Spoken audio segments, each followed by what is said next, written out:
inside of the operation of the lift. Okay, for somebody who never knows and who's never seen the operation inside of the or on top of the lift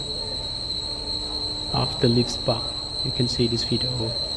Now we are trying to check the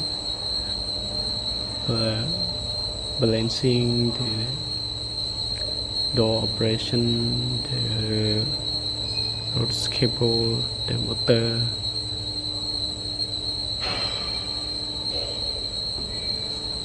Here are very critical points for inspections. This is the checklist for the lift functions. For the lift, we have many functions to check.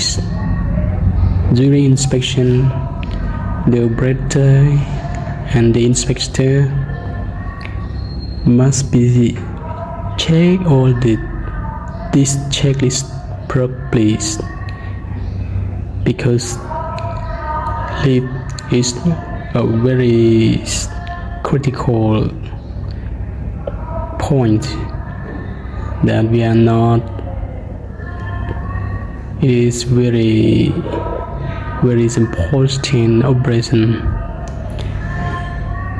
It is a very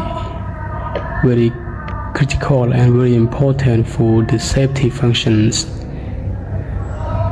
If all the functions are not working properly, complies to the checklist, we are not accept the inspections. So the inspector must be understanding all these functions. Thank you.